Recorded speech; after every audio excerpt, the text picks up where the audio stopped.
Hi guys, welcome. This is your Sameer Kohli sir with another lecture of the topic called coordinate geometry. Coordinate geometry के अंदर आज हम जो करेंगे that is called मेरे प्यारे बच्चों सेक्शन फॉर्मूला. इसमें थोड़ा सा दम है. मैंने कहा इसकी डेरिवेशन भी करा देता हूँ. क्लास में आमतौर पे हम डेरिवेशन नहीं कराते हैं. हम कहते हैं चलो नॉर्मल फॉर्मूला बच्चों को समझ आ जाए. सपोज ये एक पॉइंट है ए, एक पॉइंट है बी. ए और बी पॉइंट की खास बात क्या है? ए के कोऑर्डिनेट्स भी दे रखे हैं, बी के कोऑर्डिनेट्स भी दे रखे हैं. इस पूरे ए बी लाइन पे कहीं पे भी मैंने कह रहा बीच में आप चाहो तो यहां एक पॉइंट बना लो पी. अब इस पी के कोऑर्डिनेट्स निकाल के दे सकता हूं. अगर मैं आपको क्या दे दूं? रेशियो. मैं बोल दूं कि A P ratio P B बराबर है m1 रेशियो m2. बच्चा कहेगा नहीं समझ आया. मैंने कहा एपी रेशो पी बी अगर बराबर है 5:2 तो हम पी के कोऑर्डिनेट्स निकाल सकते हैं. पी के नहीं, मतलब पी के नहीं, पी पॉइंट के कोऑर्डिनेट्स हम निकाल सकते हैं. एक्स और y. That beautiful formula is called section formula. जो भी चीज बात करेंगे हम ग्राफ पे बात करेंगे. लेट मेरे प्यारे बच्चों, ये पॉइंट है ए जिसके कोऑर्डिनेट्स हैं x1 और y1. पहले a से लड़ लो. यहां से अगर परपेंडिकुलर बनाओगे तो ये x1 कॉमा 0 हो जाएगा. अगर कंसेप्ट पे पकड़ है तो ये लेंथ x1 हो जाएगी. बच्चा कहेगा सर लगता है आज आप जल्दी में हो. मैंने कहा I am sorry. x dash y dash, ये ओरिजिन 0,0. बच्चा कहेगा अब ठीक है सर, अब जल्दी में नहीं हो. यहां से एक परपेंडिकुलर बना दो 0,y1. ये जो लेंथ आ जाएगी सर नीचे वाली, ये लेंथ आ जाएगी y1 पूरी. अब यहां से एक पॉइंट कहीं पे ये दे रखा है b जिसके कोऑर्डिनेट्स हैं x2 और y2. तो हम हाथ के हाथ पहले अपना जॉब कर लें. ये पॉइंट आ गया x2,0. स्मार्ट बच्चा बोलेगा सर ये x2, जिसको डिस्टेंस फॉर्मूला में दिक्कत हुई होगी ना, वो दिक्कत अब थोड़ी कम हो रही होगी.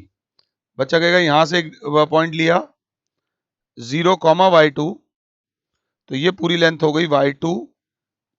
एक और स्मार्ट बच्चा बोलेगा सर ये जो ऑरेंज वाली ये वाली लेंथ है, ये वाली लेंथ हो जाएगी y2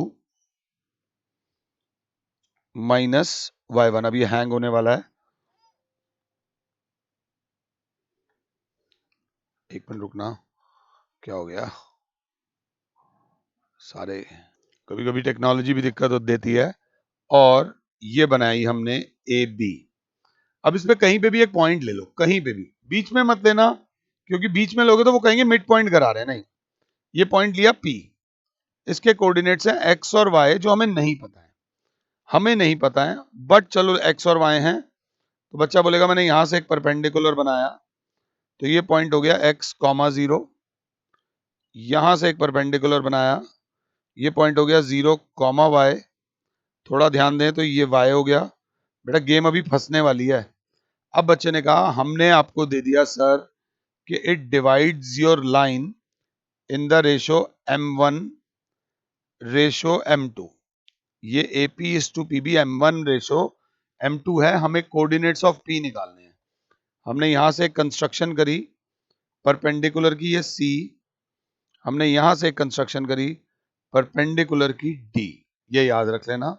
अब क्लास को दो ट्राइंगल्स दिख रहे होंगे सॉल्यूशन में, बट मैं अभी पंगे लूंगा. मुझे किसी चीज की जरूरत है तो पहले मैं उसका इंतजाम कर लूं. मुझे जरूरत है ये निकालने की, मुझे जरूरत है ये निकालने की, मुझे जरूरत है ये निकालने की, और मुझे जरूरत है ये निकालने की.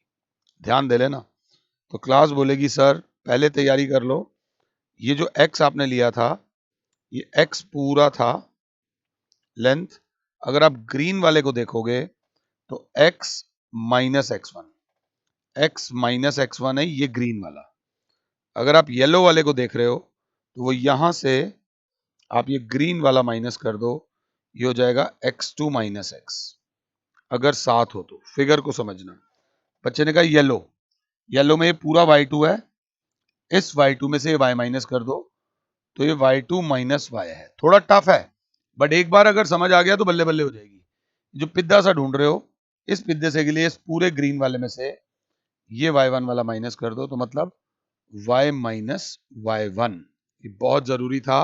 अगर ये समझ आ गया तो सेक्शन फॉर्मूला अब तुम्हारे लिए मुश्किल नहीं है। अब in triangle ACP and triangle PDB concept of similarity लगेगा। YouTube के ऊपर भी कंसेप्ट ऑफ सिमिलैरिटी के 2 लेक्चर्स हैं। अगर आपने सिमिलर ट्राइंगल्स करके कोऑर्डिनेट ज्योमेट्री देख रहे हो तो और बढ़िया हो जाएगा। नहीं देख रहे हो तो भी कोई प्रॉब्लम नहीं है। Angle 1 is equals to angle 2, angle 1 is equals to angle 2। क्या बोलोगे? कॉरस्पॉन्डिंग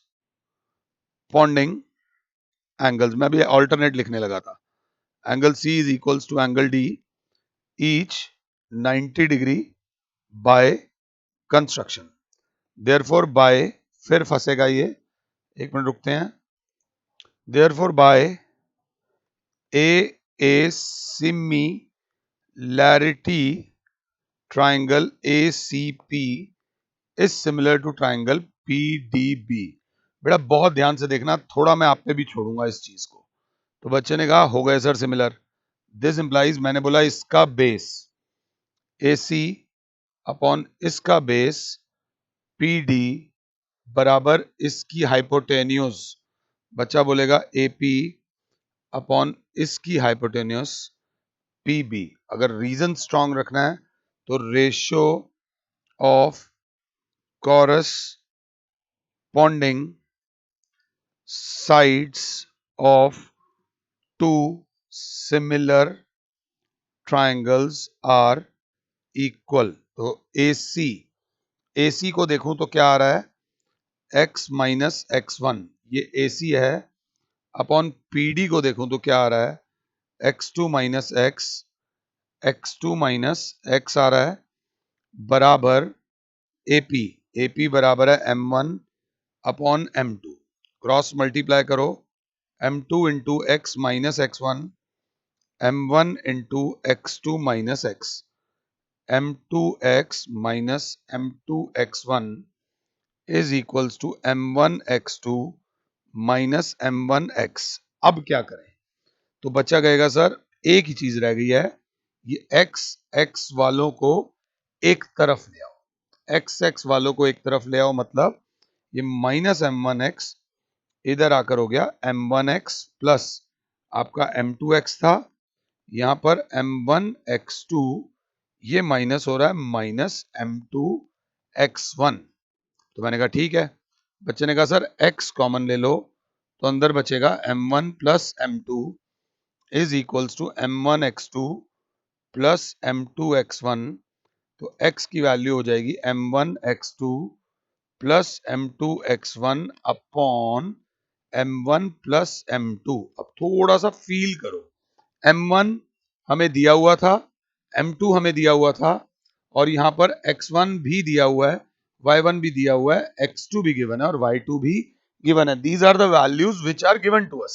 ये वैल्यूज हमें पता है। तो वैसे ही y की वैल्यू आएगी M1 y2 plus M2 y1 upon M1 plus M2। Sir कैसे आएगी? उसके लिए मेरी क्लास इसको पकड़ेगी, PC upon PD is equals to AP upon PB।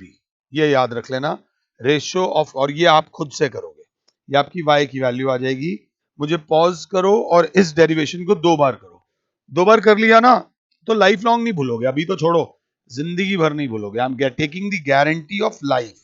अब इसके बाद जिंदगी जीने की गारंटी नहीं है, कभी भी कुछ भी हो जाए, बट फॉर्मूला याद रहेगा मरते दम तक। ये x1 y1, ये x2 y2। सर यहाँ पे कहीं पे भी एक पॉइंट ले लो P, बस हमें ये रेशियो दे देना M1 रेशियो M2। तो जो x और y होगा मेरे प्यारे बच्चों, जो x होगा वो होगा M1 x2 plus M2 x1 upon M1 plus M2 और जो y होगा वो होगा M1 y2 plus M2 y1 upon m1 plus m2। ये हमारा x की वैल्यू आ जाएगी, ये हमारी y की वैल्यू आ जाएगी सेक्शन फॉर्मूले से। सर थोड़ा पंगे लेके सॉल्व भी करा दो। मैंने बोला 2,3, यहाँ पर 10,7, कहीं पे एक पॉइंट आया P और उसके कोऑर्डिनेट्स आप निकालो और रेशो दे रखी है 2:3। तो अब क्या करें, आराम से करेंगे। क्लास बोलेगी सबसे पहले हम लोग लिखेंगे ये A, ये B, ये x1, ये y1, ये x2, ये y2 और x1 y1 के बाद पास जो होगा वो m1 होगा और x2 y2 के पास जो होगा वो m2 होगा। अब आप लिखोगे x बराबर m1 x2 plus m2 x1 upon m1 plus m2। तो x बराबर हो जाएगा m1 2 into x2, x2 is 10 plus m2 3 into x1, x1 is 2 whole upon m1 2 plus 3। तो x बराबर हो जाएगा 20 प्लस 6 अपॉन 5। x की वैल्यू हो जाएगी 26 अपॉन 5। तो यहाँ पर जो कोऑर्डिनेट्स आएंगे x की वैल्यू आ जाएगी 26 अपॉन 5। वैसे ही y की भी वैल्यू आ जाएगी। आप यहीं पे मुझे पॉज करो और y का फॉर्मूला लगाओ m1 y2 plus m2 y1 upon m1 plus m2। आप अपने आप फॉर्मूला लगाओ और आंसर लाओ। m1 2 into y2 7 plus m2 3 into y1 3 upon 2 plus 3 तो 14 प्लस 6, 14 प्लस 9, 3 3 जा 6 लिख रहा हूं अपॉन 5 तो 23 अपॉन 5। तो कोऑर्डिनेट्स आ गए 26 अपॉन 5 कॉमा 23 अपॉन 5। हमारे पास दोनों कोऑर्डिनेट्स आ गए। अगर क्लास 7 है तो बेटा कहीं दिक्कत आ रही हो रिवाइंड कर लेना, सारी शक्तियां आपके पास हैं।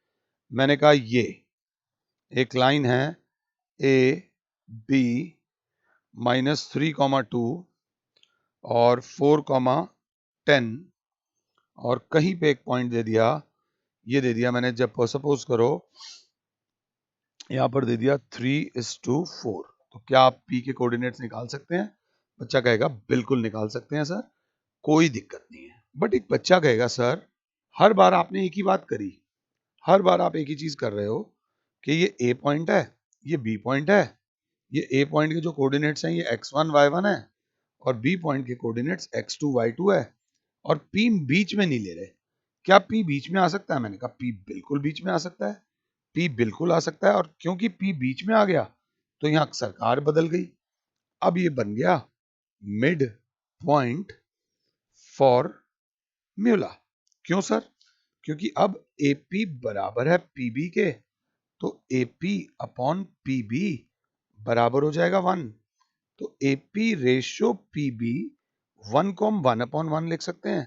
तो मिड पॉइंट फॉर्मूले में खास बात है कि रेशियो हो जाती है 1:1, रेशियो बराबर हो जाती है 1:1। 2:2 ले लो, 3:3 ले लो, बट रेशियो सेम रहती है। ये हमारा मिड पॉइंट फॉर्मूला है। अगर क्लास 7 है तो पहले इतना कॉपी कर लो। इतना कॉपी करने के बाद बच्चे ने कहा सर अब आप देखो कि ये x1 y1 है, ये x2 y2 है, ये m1 है, ये m2 है, ये x और y हो गया, ये हमें निकालना है। तो सर हमारे पास तो x का फॉर्मूला था m1 x2 plus m2 x1 upon m1 plus m2।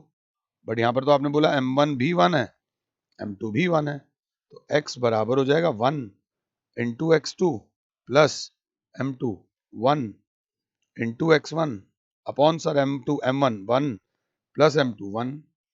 x बराबर हो जाएगा x2 plus x1 upon 2। x बराबर हो जाएगा x1 plus x2 upon 2। Directly midpoint formula आ गया x1 प्लस x2 अपॉन 2। अगर ढंग से करेंगे तो y बराबर होता है m1 y2 plus m2 y1 upon m1 plus m2। तो y बराबर होगा 1 into y two plus 1 into y one upon 1 plus 1। y बराबर हो जाएगा y2 plus y1 upon 2।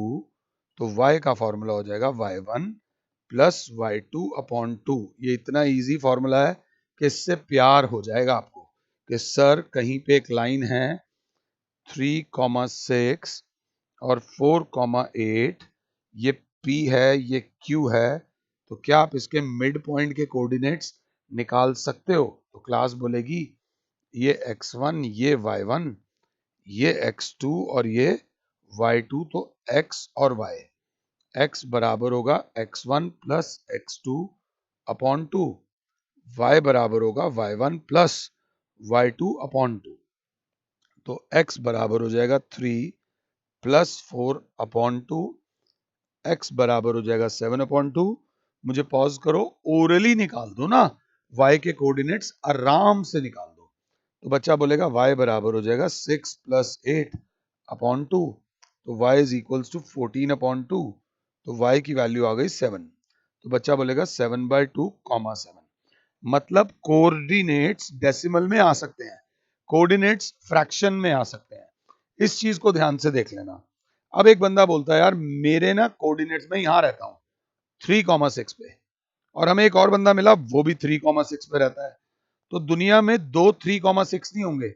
Means ये दोनों एक ही पॉइंट पर रहते हैं, ये दोनों एक ही पॉइंट पर रहते हैं, ये याद रख लेना। अब क्लास अपने माइंडसेट को चेंज करेगी। मैंने कहा यार एक लाइन है ऐसे जा रही है x, x dash, y, y dash, 0,0, एक पॉइंट है यहां पर 2,-2 और यहां पे एक पॉइंट है 7,9।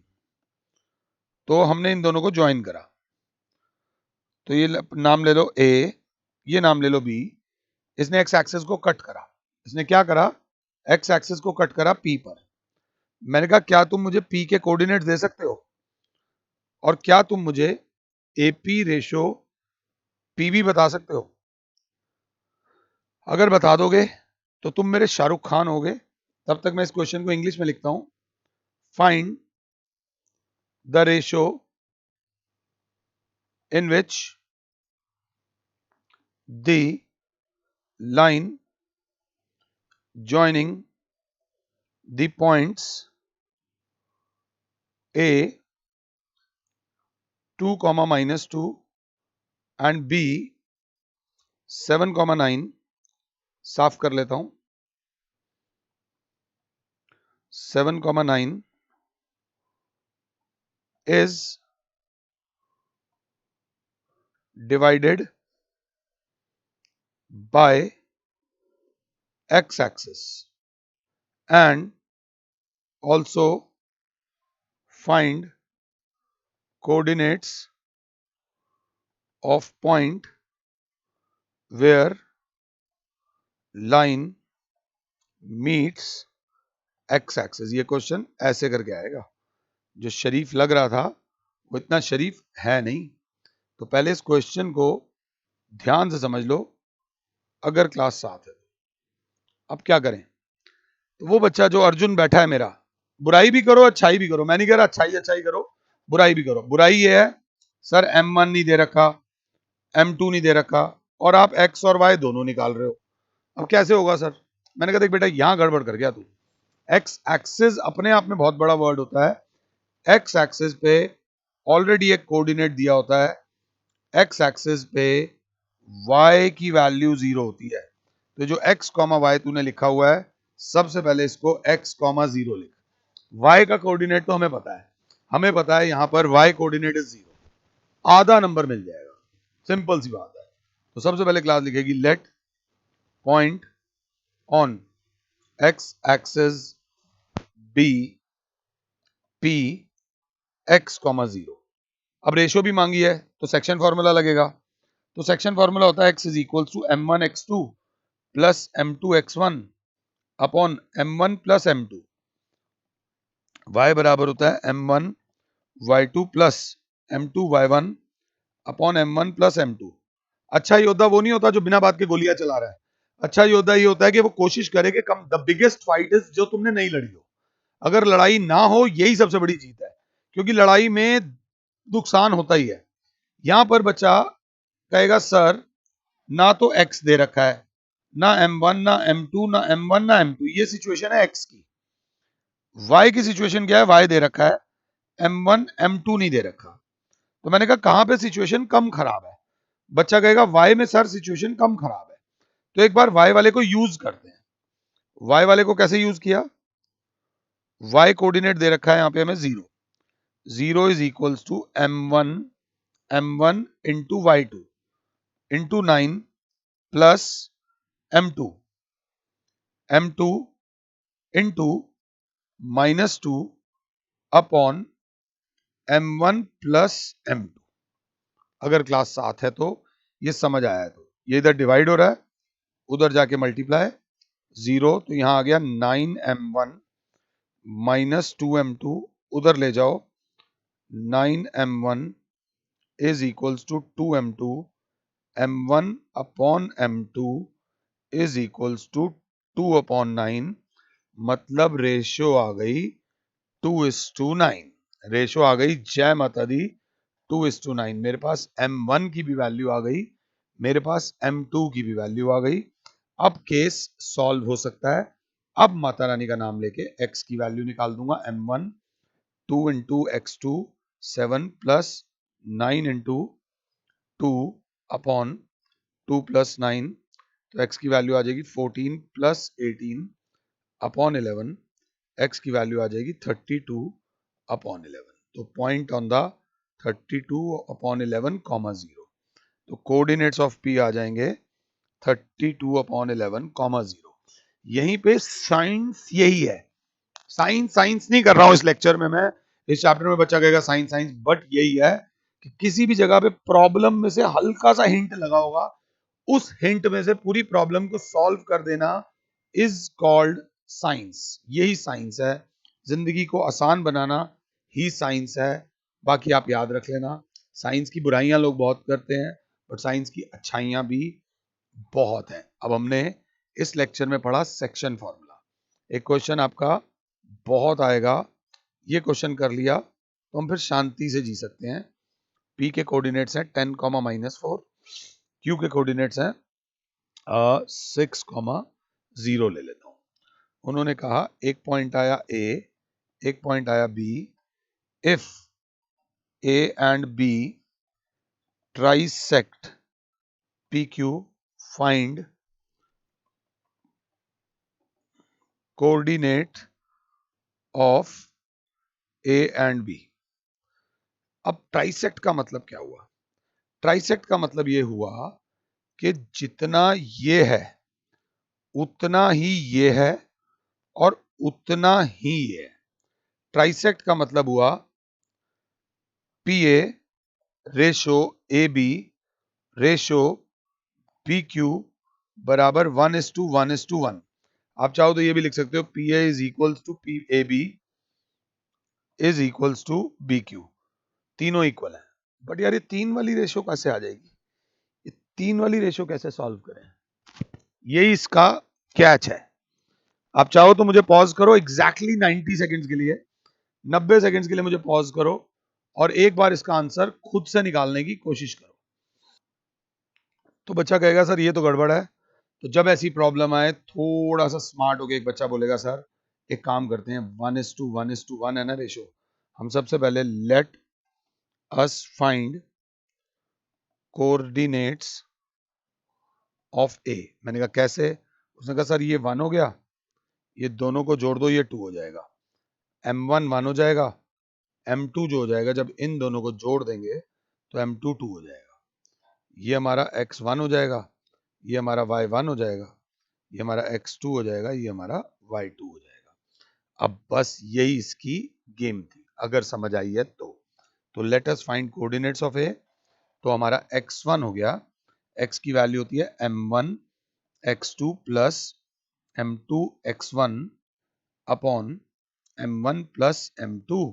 तो यहां पर जो X वाला कोऑर्डिनेट आना है क्लास बोलेगी M1, 1 into X2, x2 is 6 plus m2 2 into -4 upon 1 plus 2, क्योंकि m1 1 है और m2 1 और 1 2 है, यही गेम थी।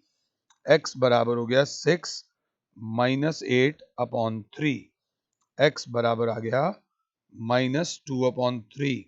अगर गेम खेलनी है तो पूरी पूरी साथ खेलो, यहीं पर मुझे y के कोऑर्डिनेट्स तुम निकाल के दोगे जो कि इजी आएंगे।